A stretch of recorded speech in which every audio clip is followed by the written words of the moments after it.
What's going on, everyone? Happy Tuesday. It was a pretty important Tuesday today, and that was because it was Apple's iPhone event, basically, their iPhone 5S and the 5C. And really, that's the main focus of that actual event. They didn't really talk too much about anything else.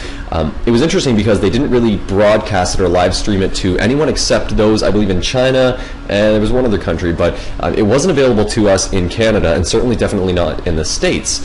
I definitely checked all the different sites. I was looking on Ustream and everywhere else, but really all that was available was a bunch of live blogs from people that were actually in the room for that particular event. So people that were actually there watching Tim Cook do his thing and all that stuff. So the live blogs are pretty interesting, and they were actually pretty informative and pretty up to speed in terms of staying on track with what was actually happening there. So it was almost as if I was really there. I was watching actually some live video of people actually discussing the live blogs. Meanwhile, I actually had the live blogs going on the side, so I really had full access to everything that was going on, and it was pretty short. It wasn't too long of an overall event. I would say about an hour to an hour and a half it lasted. And I just want to briefly give you the main focus points of that event, so the main aspects of the iPhone 5S and the 5C. I'll just list them briefly, and I'm not going to get too technical about it. I'm really just going to go with the main key points, let's say. Anything else will be linked in the description below. I'll also probably annotate this video if you're on a mobile device. From what I've noticed, you don't actually see the annotations, so when I actually point up to do anything like that, you don't really see them. So all the links in the description below, always remember that, always keep that in mind, and otherwise check the annotations. So just to get right into it, the iPhone 5S, its main feature, and it actually got me pretty excited, is that it actually has a fingerprint scanner now built in to the home button. I'm actually just going to grab an iPhone 4 just to give you an idea. So it actually has a built-in fingerprint scanner, and keep in mind this is a 4, and I'll be exchanging this for a 5S likely, but it has a built-in fingerprint scanner right on the home button there, and it's actually surrounded by a stainless steel ring. That's pretty neat because the actual fingerprint scanner itself can store up to 5 friends or family member. I certainly hope it would be those that you're giving access to your phone. It can store 5 different individuals and 5 different fingerprints on that scanner. So it's a great way to help further secure people's devices, especially if they actually lose them.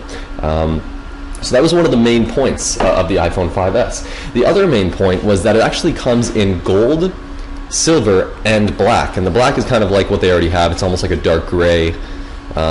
I don't know if it's like a granite in a sense, but mainly the new colors are the gold and the silver. So I'm curious, leave it in the comment section down below. Would you actually buy an iPhone 5 Gold, or would you use an iPhone 5 Gold? I mean, it seems a little bit silly that you'd want to default your device's color to a gold rather than just getting a case for it.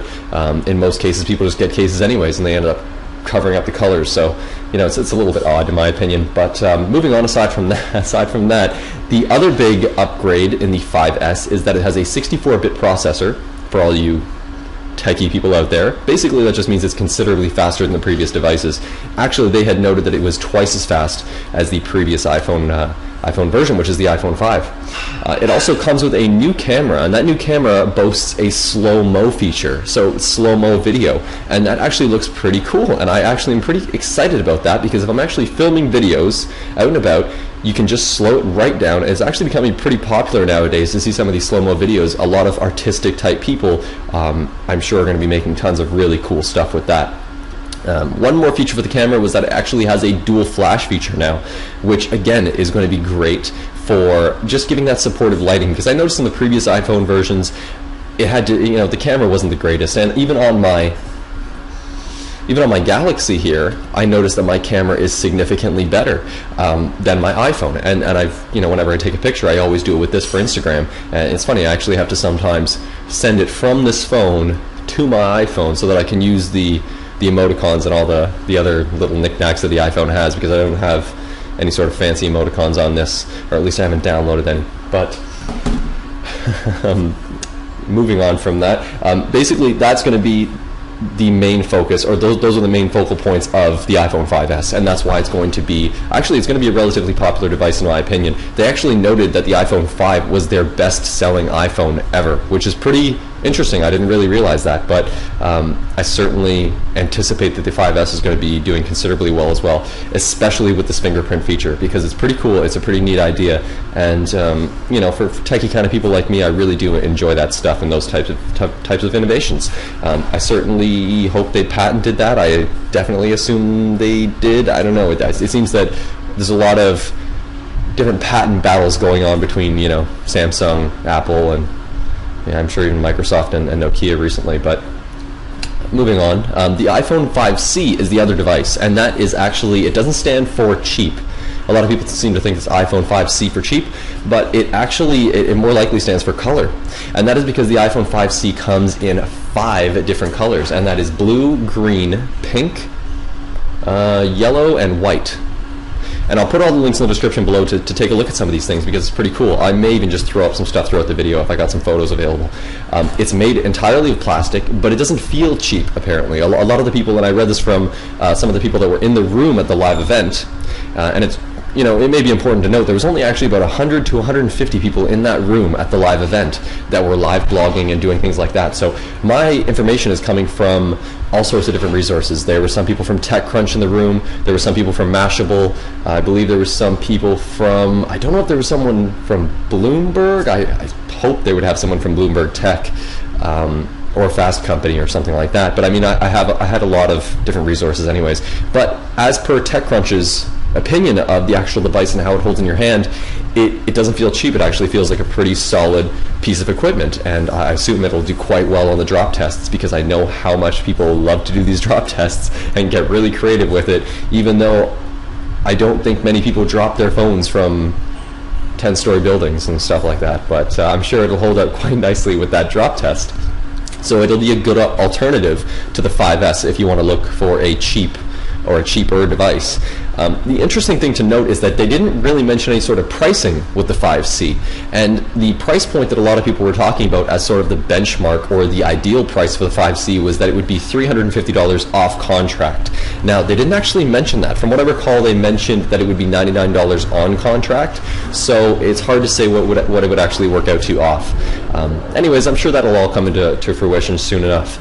Aside from that, it will also be, the 5C will also be maintaining the Retina display from the iPhone 5, which is going to be great. It's going to have better battery life, significantly better battery life. It's going to carry more LTE bands. It's also going to have an A6 chip, and again, that's just meaning it's going to be considerably faster. So the entire device itself is really just the same as the iPhone 5S, but it's a slightly cheaper version in terms of the materials that it's using. The device will not, let's say, it won't necessarily lack quality though, and that's what I'm getting from a lot of the reviews and a lot of what people are actually saying that were in the room holding the devices and testing them there with the Apple employees. So that's really all I wanted to talk about, and that's all I wanted to give you the update on. I'll leave it in the comment section down below, pretty much all the links I checked out today and everything that I'm talking about. Let me know your thoughts on it. Would you buy an iPhone 5C? And if you did, which color would you get it in? Again, there's 5 colors. Comment section down below. I'll put them up in an annotation. If you're on a mobile, I'm sorry you can't see it. Check the description. Or would you buy an iPhone 5S Gold? Because personally I wouldn't. It's a little bit too gaudy for me. It's a little bit too, I don't know, too flashy. Otherwise, take care. Have yourself a great Tuesday, and I'll see you again on Thursday.